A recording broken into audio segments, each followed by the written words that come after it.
Think back to the Great Flood of 2019. Think back to when COVID-19 first hit. Think about everyday life on the farm. Through all of it, the USDA Farm Service Agency has been there to provide useful, extensive programs to farmers and producers throughout Nebraska. My own mother, Angie Schecker, has a background in agriculture and soil science, which has led into her position as a county program technician for the USDA Farm Service Agency in O'Neill, Nebraska. There is never a dull moment in her job, as she is a consultant for many programs offered to producers in both Holt and Boyd counties. Farmers or producers have things that they would want to sign up for like long-term programs, or sometimes we have disaster programs, or right now we have stuff associated with coronavirus, with them not being able to, market their crops or their animals or whatever they have. They maybe couldn't get it out like they used to be able to get it out for everybody to purchase. These programs are part of the Farm Bill that the Senate passes every few years. Shauna Mitchell is the County Executive Director at the Farm Service Agency, and she says the main purpose of the agency is to implement and manage these programs. She oversees the programs and ensures that everything runs smoothly. My job as the manager is to make sure that we're meeting the deadlines, we're following policy, making sure that the people applying are truly eligible for the funds that we're sending out, and just making sure that all the paperwork's filled out correctly and all that. Okay, and is it kind of a busy job? It's a very busy job, yes. Mitchell says it's important that her employees be able to manage time well and stay organized given the agency's active workflow. Just as Mitchell's job is busy, so is Schecker's. She currently fields calls from people wanting to sign up for several offered programs, including the Coronavirus Food Assistance Program and the Conservation Reserve Program. One program, however, has been vital to farmers these past 2 years. I also run the disaster program here called the Emergency Conservation Program, and that I'm still really busy with from the flooding of the spring of 2019. We had, I think, over 230 applications in our 2 counties, and I haven't even got half of them paid yet because some of them have not been able to get out and get their stuff done because it was still too wet in the areas they needed things done. It's a constant process. In the Conservation Reserve Program, for example, they are wrapping things up for the past year, but sign up for the next year begins right away in December. Of course, Schecker's busy work was only made busier when COVID hit. The entire agency had to telework from home at the start of the pandemic. Now everyone is back at the office. Before that, however, new methods had to be implemented to provide service to customers in the midst of uncertainty. We've embraced some more technology, I think. Some e-signing programs we didn't have to do before. Just things that was probably common in some industries, but just not in ours. It seems one good thing about the pandemic is that it has helped to push the agency into the future by adopting different technologies. Adapting to newer technologies and serving customers may have been more difficult than usual for the past couple years, but in the case of my mother, you could say that's a good thing. Oh man, I love solving problems, and so anything that's a challenge is great. She also told me she likes working with the producers, as many of them have good stories, and she likes to learn about their different approaches on how they want to handle their agriculture. Solving problems and the producers are 2 aspects of her job that she enjoys. I don't know what is my favorite, because both of those is what keeps me going, it just being able to know I have to solve this certain amount of things this day, and who knows how many times I actually get it accomplished because the phone rings all the time. It turns out the phone rings so much that it even likes to interrupt interviews, but the constant work and ringing of phones doesn't deter her from doing her best. Schecker says she does her job for the producers because they get good use out of the programs, and people like my mom are there to help them along the way. In her own words, this job is gratifying and fulfilling. I definitely do it for the producers. They make it worth it, and so many of them are so grateful for everything you do. We constantly hear people telling us thank you for all you do, and it just makes the day great.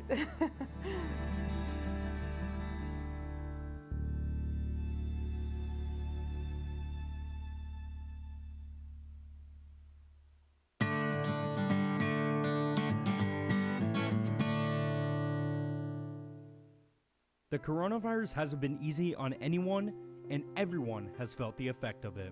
Lisa Vai, a director of Operation Business Analysis at Fiserv, has felt it the most. It's been 9 months since the first case of COVID-19 has hit Nebraska, and it has been a roller coaster of emotions. Lisa Vi explained what happened on that last day of work in the office. Well, I just remember that, it was a typical day, and someone texted me and said that Omaha had its first case of COVID, and I remember then we would call it coronavirus, so didn't think much of it, but then that weekend determined that my oldest son had possibly been exposed, and so I was quarantined for 2 weeks, and that kind of it just snowballed from there, and no one ever went back into the office, a few days after that. But I was prepared, weeks before that, so I didn't have the panic of everyone else. From having a coronavirus scare early on, to having her and her team move fully remote, as well as her 3 sons moving all online, Lisa has felt the forefront of what the coronavirus had to offer. She feels that the transition has gone well as it could have. I think it's gone very smoothly. From a technical standpoint, our company was ready to take on those challenges. We do Teams meetings now. So I think that our infrastructure could handle the volume of traffic that then was remote. I think we've just really, worked on making sure that we're keeping base with everybody, have daily stand-ups.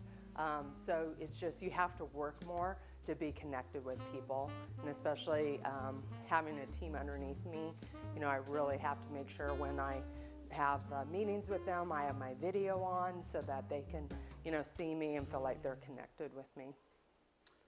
With remote workplace, there come other challenges for her coworkers, and she understands those challenges and how the need for a flexible workplace is essential. And now they've just announced last week that they're moving to a more flexible work environment, and part of that was that there's been a huge influx of women leaving the workforce due to lack of that work-life balance and challenges of children that are remote learning. So they're making adjustments accordingly, and I think that flexible work arrangements are here for the long haul. Lisa Vi believes that the remote workplaces are a part of the future. I just don't see how we can go back 100% the way it was into a very regimented in the work office environment. Typically our corporation, that was kind of we had very little work from home. It was very much you need to be in the office, be around your peers. Quite honestly, the way that technology has improved, and who knows what in the future, how much even more is going to take place, from a technology standpoint. So I think we'll always see that. I don't foresee that, we'll ever go back to where it's very regimented, having to be in the office. The coronavirus has not been easy on anyone, especially Lisa Vi. Cases are on the rise again with no end in sight. She feels the transition has set her up for greatness, and she expects great things coming in 2021.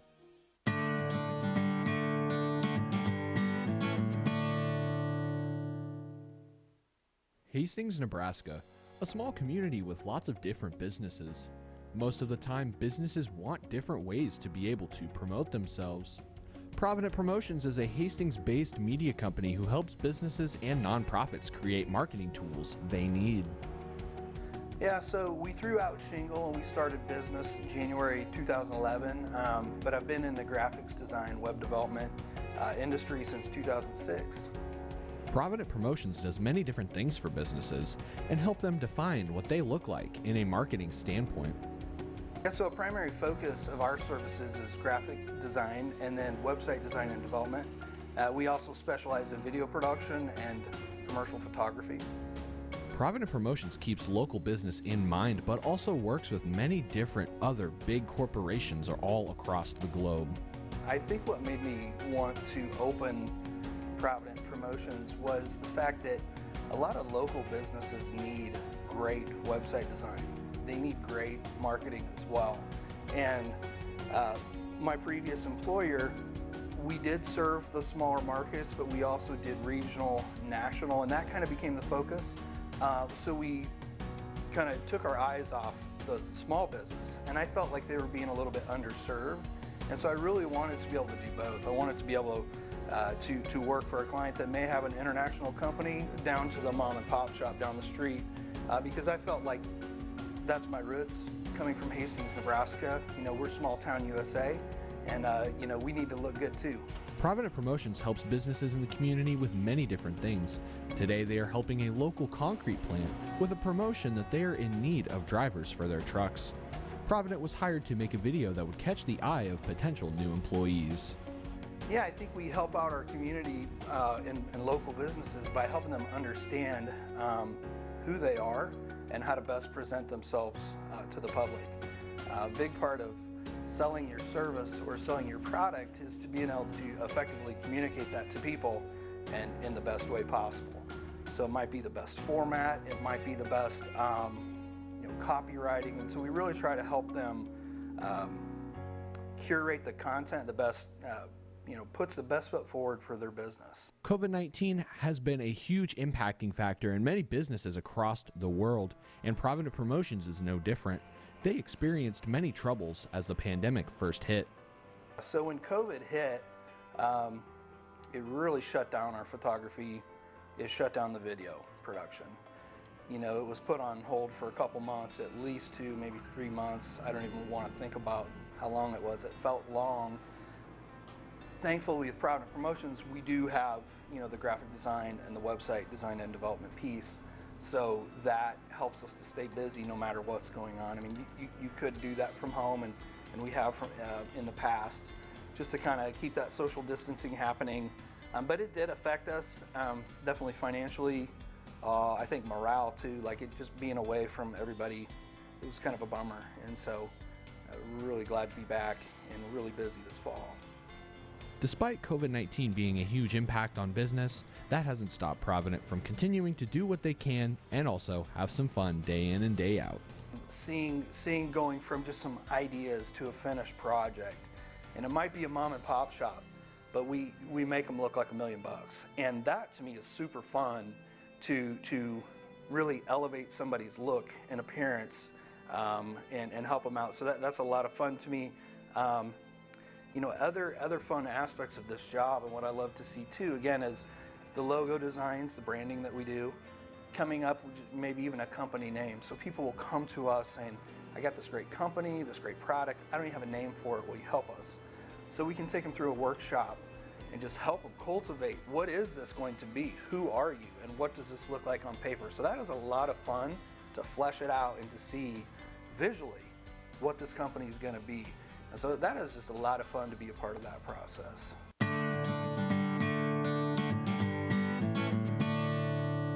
Even though Jerry Pibble has been ranching his whole life, he started working at the O'Neill Cattle Company Partnership Ranch only 31 years ago. Jerry could have chosen anything else to do with his life, but he chose ranching because he loves to do it. Why do I ranch? I like to do it. It's a simple question. I mean, I've done it all my life. I like it. I could have done a million other things, but I like it. Even though Jerry's day is different from every day during the fall and winter months, on a typical Saturday he arrives at the ranch and he goes through all the water tanks and starts up the generators and gets the calves fresh water. Then he grabs a tractor and a bale processor and heads to grab some hay for the calves. Once all the calves have hay, then he goes around and checks to see if the calves have found the hay. Usually Saturdays are typically shorter for Jerry because there's not much to do other than feed. But an interesting fact is that the ranch is home to the highest point in Holt County. When COVID-19 hit, it didn't really affect the ranch that much. The only thing it affected was the ethanol plant shut down. And what hurt us from the ethanol plants is because we use the leftover, it's called dried distiller's grain. We use that for cattle feed. And there's a lot of places that feedlots and us use it in the springtime, and they shut us off from it. So we had to switch feeds right in the middle of feeding them. If you ever get to meet Jerry Pibble, ask him about the ranch. Trust me, he has lots of stories to tell you.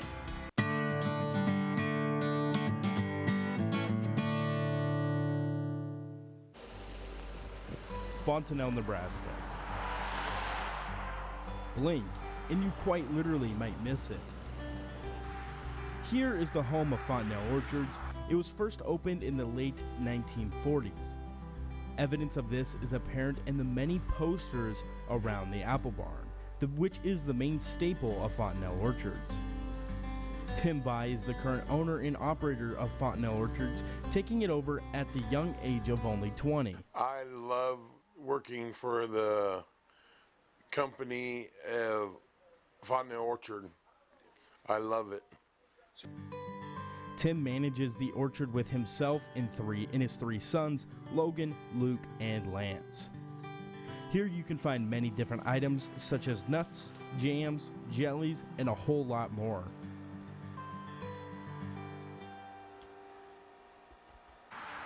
He managed it for over 20 years before disaster struck. He suffered a stroke paralyzing the right side of his body in 2009. After a year-long recovery, it was a decision to keep on operating the business himself or find another solution. I don't know, I was scared. I was scared, and yeah, I go ahead and do it. And do what he did, expanding the business, adding more produce, inventory, credit card capabilities, along with the 15-foot tall Apple Boy.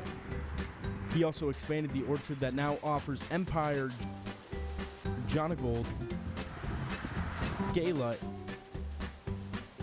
and Golden Delicious apples.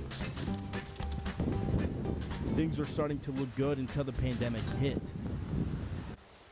Tim, however, sees it as a way to attract business, a place for people to get out and go to. Well, I went to the country fruit market, you know. It's like a good way to get out. Oh, it's a good way to get out. Good way. Perfect. Yeah.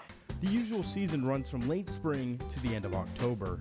And as the seasons come and go, so does the operating hours and people. Even though the season has just finished, Tim says he is already preparing for the next.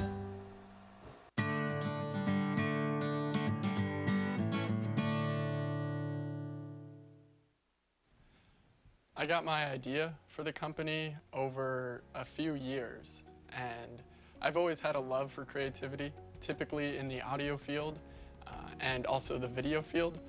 But over a 5-year period, I realized that there was a real gap in the Norfolk industry for photography and graphic design and just all 4 of them. And I realized that there was no company that provided all 4 branches of the media arts for companies to come to or individuals to come to and get access to those creative abilities.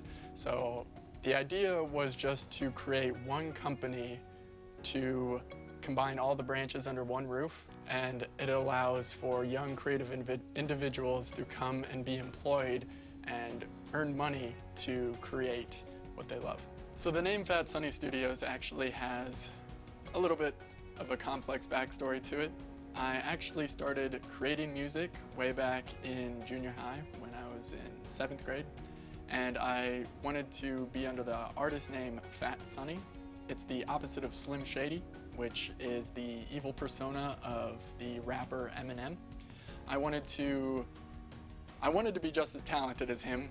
Few can be as talented as him, but I wanted to be as talented as him, create a similar music style to him, but I wanted to have a positive message instead of an evil and negative message. So I literally flipped the name, flipped Slim to Fat and Shady to Sunny, and that's where I got my artist name. Once I realized that I had more of a skill of actually producing other people's music and other people's video content and so on, photography and graphic design, I decided to just take that name and add studios to it and create a company with that name. So that's where the name came from.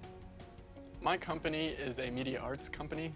So what that means is that we have specialists in each of the 4 main branches of the media arts. So that is videography, photography, audio, and graphic design. We also do media restoration, which is restoring old media platforms to newer media platforms. But basically my company is just unifying the branches of the media arts under one roof and allowing you to go to one company if you need a logo or one company if you need a logo for your company, headshots for your company, a promotional video for your company, and a radio ad for your company, we can do that for you. COVID initially impacted my business significantly. I had a lot of video clients that have been going through my company for the past couple of years. They canceled on me around the March, May area. They canceled on me with their big conferences that they were going to have, and so that actually affected a huge portion of the sales the first quarter of the year that we look forward to doing. And so in the first start of COVID, it impacted us a lot. And then we improvised, adapted, and overcame, and we established a business mentality where we could still go out there and create content for people, keeping social distancing, and we also added streaming. So streaming services became popular, and that helped us make up for those loss in sales, and since then it has boomed. I see my business creating a film environment on Norfolk. I really hope to be in the center. Currently I'm working with Mike Flood, Don Wisniewski, and Dirk Peterson to get me downtown, centrally located. They would love for me to be centrally located downtown, and I want to bring a youth environment to Norfolk. As I said earlier, the Los Angeles film kind of environment, I want to bring that to Norfolk, and I want to make it big. I want to make us making films, whether those are short films, they're for film competitions, or for Netflix. Anybody can submit a film for Netflix or Hulu or any of those streaming places, so I would really love to see Norfolk creating films and having them being distributed on those video streaming platforms. My typical day is kind of all over the place. I usually wake up early and check my email. That's the very first thing that I do. I want to make sure that I'm keeping in connection with all of my potential clients, finding future clients, and keeping everything up to date. And so that's what I start with. I like to do the 5-hour workday for most of what I do, so I will set my phone aside for 5 hours and not even touch it. That allows me to completely 100% focus on my work and have zero distractions. And so I will start with email and then updates. Update anything that we need to update, because with all of this gear and all of these applications, updates are coming out all the time. So we have to keep our stuff up to date. And I also do research about the updates before I update things, because I want to make sure that if I follow through with that update, it doesn't hurt the performance of either the application or the gear, because sometimes when they push out updates, they immediately push out another update because of bugs that they introduced. So I check some forums and some blogs to make sure that that update is safe. And then after that, after all that technical work has been done, I go and I just edit whatever needs to be done that day, whether it's a photo or a video, or I need to do a music mix, or all three. I just create a list and start working down that list of what I need to accomplish that day. And then honestly, at the end of the day, typically I take some time just to be fun, just to create something that I want to create, try out a new skill, try something new, so that I'm constantly learning. Right now, a lot of advertising for my company is word of mouth. That's the #1 advertisement, but I also push things on social media. I have a few Google ads that I run, and I make sure that my SEO is optimized. So search engine optimization, when people search for music near me, I will pop up. When people search for video near me, I will pop up. I make sure that if you're searching for me, you'll be able to find me. And then on top of that, I run Google ads, and I sometimes run Facebook and Instagram ads. But at this moment, that is not something that I am doing as actively as I want to be, but that's definitely a plan for the future. My favorite part of my company is the reactions. Whether it be my reaction or my fellow coworkers' reactions or the client's reaction. The client's reaction is probably the best, because you know that you satisfied them and that they're excited.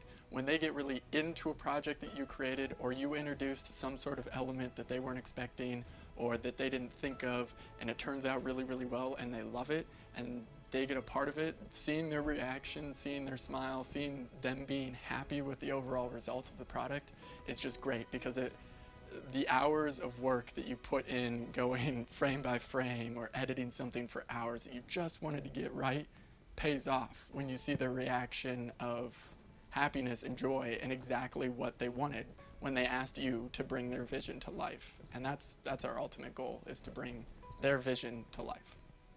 So one of my favorite things that I've accomplished in this company, actually I'm going to mention two. One is kind of personal. I very much enjoyed creating the Christmas film that we created last year, I believe it was. It was a 45-minute sort of short film that I've never done a film that long, and I really enjoyed creating films and the aspect of working with the team and just putting all of that together. And I just really enjoyed the hours that I spent in my basement cutting things together and creating the music for that. I thought the music was really fun, set the mood, and I loved how we shot it, how it was acted, and how the team kind of worked together for a common goal. And it was great to see that a set like that could be possible in Norfolk. And it was great to see the outcome, especially since we only had a month to complete the entire thing. The other thing that I really enjoyed doing would be the Chamber of Commerce videos that I did for their banquet. And the main reason that I enjoy doing these videos is because they sent me interviews of people that they interviewed, and I looked at these interviews and there was a person sitting up against a tan wall, right directly up against it with one light, and they used the internal camera microphone. So you hear a bunch of noise, the subject blends into the background, it looked, frankly, it looked terrible. And so I came back to them and I said, hey, give me scheduled times, I will come in here for free and shoot these interviews that you want. And I put together the interview setup, the depth of field, introduced different colors and different angles, and just created a professional interview, and they absolutely loved it. It took the quality of the video from here through the roof. It definitely upped that quality and made it look more professional, and then when viewing it at the banquet, people were way more engaged because the image on screen was way more engaging. The most challenging part of my job is probably sticking with it when it becomes tedious. The first thing that I think of with this is actually the virtual graduation that I did for Northeast Community College. Nothing against, them asking for this, but doing 900 individual slides for each of the graduating students, it was needed, but it was tedious. Going through a 20-page Excel document and making sure that all the names and all the information was correct and making sure everything looked nice together, and just creating all 900 of those was very tedious. And that's one thing that I struggle with, is just sticking with it and putting in the hours to do some of those tedious jobs that, frankly, there are very few people out there who enjoy doing.